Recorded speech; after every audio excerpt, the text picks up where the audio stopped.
Everybody, I am Michelle Smith and I am welcoming you to my channel because we are kicking off today the Fine Hair Doing It Better series. And in this series, there will be four videos sharing all the tips and tricks and tools of the trade that you need to know for your fine natural hair or fine relaxed hair even to just do it better. And by better, I don't mean better than those with heftier strands. I don't mean better than those with longer hair. I mean better for you. My friends, let me tell you something. At the end of the day, your goals are your goals and they're personal. You may want to keep your hair short and it just be short and thick and vibrant. And that is just as important because it is your goal. It's more important even than someone else's goal, which is to get to waist length. It's not about competition. The competition is what you see in the mirror. That girl, that guy, that person who is looking in the mirror and seeing that their hair can get to another level, whatever that is for you personally, that is what is the most important thing. So I put together this video series to help you out along this journey. So make sure first of all that you subscribe to this channel so that you don't miss anything in the series, and make sure you hit the notification bell because you may not still be alerted of the video unless you have that notification bell. I don't know why YouTube does it this way, but this is how they do it. So before we get into the video, I wanted to let you know of something I have for you, and that is a workbook to help you follow along in the series. It is completely free. All you have to do is go down to the About section where you'll find a link to it where you can download it and just follow along, take notes.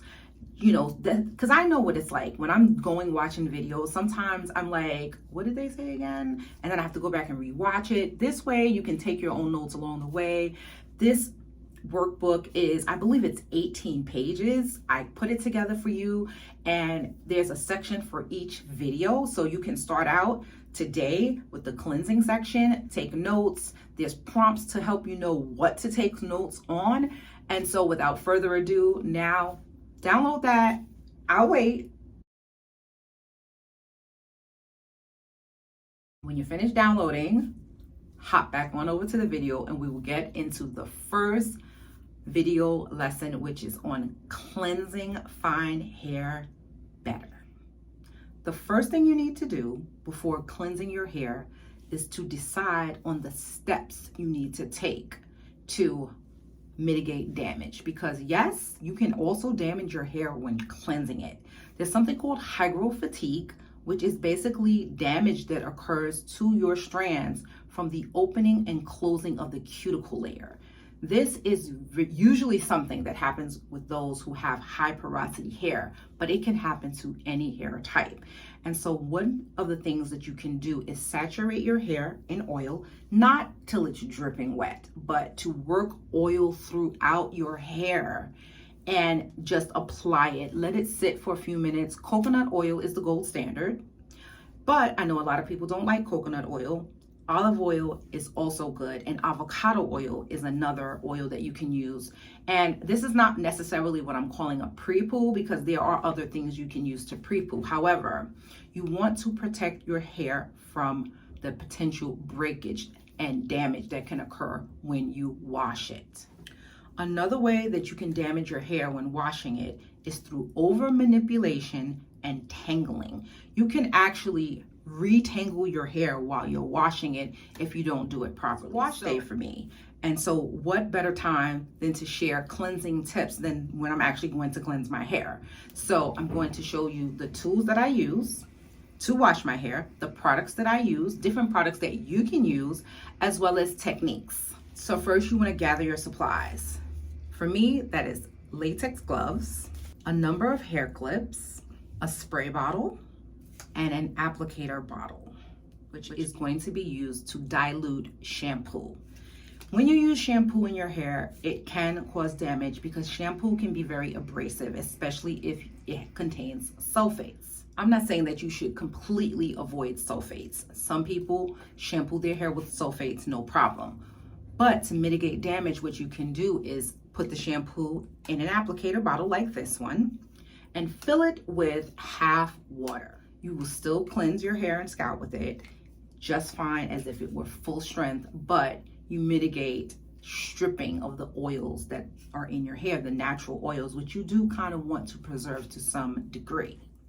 Now, once you have sectioned, coated, and clipped your hair up in sections, then you're going to work on cleansing each section separately as if it were its own head of hair. I know that sounds very strange, but in order to mitigate tangling, you only want to work on a small section at a time. I like to section my hair in 2 in the front here, 3 in the center, and 2 in the back. If you have more or less density, you may need more sections or less sections. There will be more on that coming later. So one of the things you can do to make your hair more pliable when you're sectioning is you really don't want to work on completely dry hair. When your hair is fine, it is so prone to breaking just by handling it. Using a spray bottle with some water can really help you to mist your hair just to make it a little bit more pliable so that you can section it. So I'm gonna take here and just give my hair a little bit of a mist. And this will help really just to make it so that my hair is more manageable, so that I'm not breaking it while I'm sectioning, because that is another way that you can damage your hair. So this is not about just adding moisture, it's just about making the hair more pliable. Okay, so that's enough. And now for sectioning. Using my fingers, I very carefully separate my hair. As I'm working down, I am making sure that if there are tangles, that I am not disturbing them too much, because this is not the time to detangle.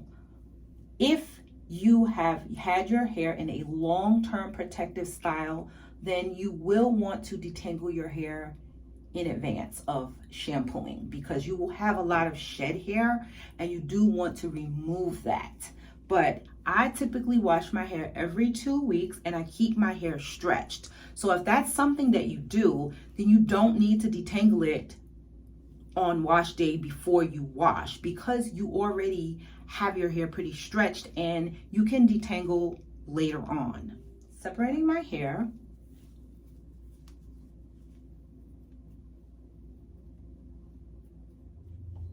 Very careful not to cause any breakage when I'm separating.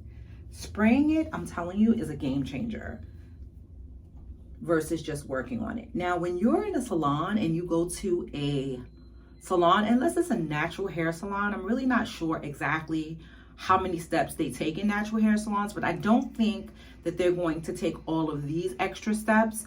But again, remember, their job is to get you in and get you out with your hair looking good. At the end of the day, only you can be responsible for the health and caring of your hair on a day-to-day basis. So unless you're rich and you have someone doing your hair every 2 to 3 days, these tips are definitely going to be for you. Washing our hair and sectioning it in more sections versus less sections will really help with breakage. It will cut down on breakage because you're not handling all of your hair at once. You're handling small sections, and it will also help later on when it comes time to detangle. If you find that your hair is starting to dry out a little bit after you've misted it, you can always go back and re-mist. It's all about getting through the hair in a way so that you can section it easier without causing any stress on your strands. Now, depending on how much density you have, the bottom section could be one section. I used to actually do my hair in one section at the bottom, but I find that it's more effective as my hair gets longer to split it in 2. So that's what I'm going to do. Now that your hair is all sectioned, it's time to hop in the shower. And I recommend it being the shower just because you're going to cleanse your hair going downward. There are times when I will use the sink to cleanse my hair, but that is really not the recommendation. It is really better to wash your hair in the direction that it is growing, which is downward, not with your head inverted forward and then risk tangling. So you're not going to bunch your hair all up on the top of your head while you're washing it. You're washing it in a downward motion. But before we hop in the shower, here's a tip. All jewelry off. So I'm taking off my earrings. I've already taken off my rings. Now this is everything you should do before the cleanse to make your cleansing process much better, much more effective. Sectioning, oiling, using the right tools. I am going to put on my gloves now. And even though you're wearing gloves, it's a good idea to still make sure that your nails are manicured, that you don't have any hangnails, because they can actually puncture the gloves, which is crazy. But now that my hair is separated, let's talk about products you could be using to cleanse your hair. There's many different products you can use to cleanse your hair. Shampoo, a co-wash product, and notice I said a co-wash product, which is a cleansing conditioner, not a random rinse out conditioner. Those are the old school days of the curly girl method, where people would use just rinse out conditioner to cleanse their hair because it made the hair feel very soft. But here's the thing. The hair is feeling soft because it's on the surface of the hair, but it is not cleansing your hair. Cleansing your hair is not about making it feel soft. That's deep conditioning. That's what's to make your hair feel soft. To cleanse your hair, the only goal is to remove dirt and product buildup. So we will cleanse our hair with shampoo, either diluted. We could use a cleansing conditioner. We could use a shampoo bar, which is what I'll be using today. Or we could even use clays and mud washes. I like to reserve clays and mud washes for when there's product buildup.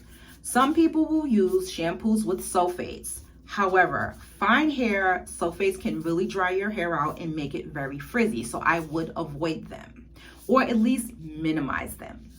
I am going to use today the cleansing shampoo bar, which contains henna, because I will use it to really focus on my edges where I have some grays, and it's not going to completely turn my grays back, reddish as if I did a full strength henna, but what it will do is it will tone it down some. All right, let me show you the types of products that I just mentioned. The cleansing conditioners. Here's one by As I Am. It's a dandruff co-wash. This is a product, very creamy, and here is one by Henna Souk. These two products are the type of co-wash products you would want to use if you want to co-wash versus a regular conditioner that rinses out of your hair. That is not why those conditioners were made. In fact, what happens is when you use a regular conditioner to wash your hair, you're creating product buildup. Cleansing conditioners were created to gently cleanse your hair while providing light conditioning. Here's a shampoo, sulfate-free, but I would still dilute this. Even though it says it's a moisture-rich, sulfate-free shampoo, I would still dilute it a little bit. One, you save some money and it still does the same job. But if you're going to use any type of shampoo, I recommend diluting it with water in the applicator bottle I showed earlier. Shampoo bars. So here I have this henna poo bar. It's literally made with henna. But I have other shampoo bars. This is just the one I'm going to use today. When using a shampoo bar, there's a few ways you could actually use this. You would suds your hands up with the shampoo bar and focus on your scalp, or you could saturate your hair with water and gently rub the shampoo bar into your scalp, and then use your fingers to let it sort of come down the shaft. Cleansing your hair when you're using shampoo will focus on the scalp more so, and just kind of let it run down the shaft of the hair, and it will cleanse it. If you're using the cleansing conditioner, you can saturate your entire hair with that product once it's wet. As for using clays and mud washes, that type of product is so excellent for removing product buildup and surface oils and dirt, and it will also detoxify your hair. I don't need that right now, which is why I'm not using it, but I definitely wanted to share it to you as an option. Whatever you do, whatever method you choose, whatever product you choose, always be sure to follow your cleansing with a deep conditioner. It is so critical to really use deep conditioner. I know some people will say it's not necessary. I wholeheartedly disagree. And the reason is that fine hair is so delicate on its own that you want to give it added conditioning whenever possible. In this video series, we're not going to talk much about deep conditioning because strengthening is a huge part, or it should be a huge part, of a fine hair naturals wash day routine. However, deep conditioning is a part of that, so we will touch on it. I just didn't think it needed its own video. So we'll talk about that in the next video, but I wanted to share that final thought with you, that make sure that whatever you do, coat that hair with oil to protect it, do those sections, this is a summary, and make sure that after you washed your hair in all of these various sections, that you deep condition right afterwards. Always with a heat source. I know that you've probably heard people say, well, like, let your body heat, kind of do the thing, but I don't agree with that either. And the reason why is your body heat is not sufficient enough to swell open your hair cuticles. When you apply a deep conditioner to your hair, especially if your hair is low porosity, if you have high porosity hair, you may be able to do the whole heat hair thing because product's going into your hair anyway because the cuticles are open. But when your hair is low porosity or even normal porosity, you need your hair shaft to slightly swell open so that all of the nutrients from your deep conditioner gets into your hair. What I will say about cleansing also is that when you're cleansing your hair, if you have low porosity hair, you will notice that your hair feels wet dry. By that I mean, while the water is on it and its surface, the hair still kind of feels dry. And that's because it takes some time for the cuticles to open so that your hair can actually really get wet and moist. And so this is why the technique I'm about to share with you of me washing my hair is going to help. Let's move on to cleansing.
So now that I'm done cleansing my hair, I will move on to the next step, which is strengthening, and I will cover that in the next video. You'll probably hear the water dripping in the background because it's still dripping. I wanted to make a few notations. When you're rinsing out your conditioner, your shampoo, whatever it is you're using to cleanse your hair with, continue to do so with warm water, regardless of your hair porosity.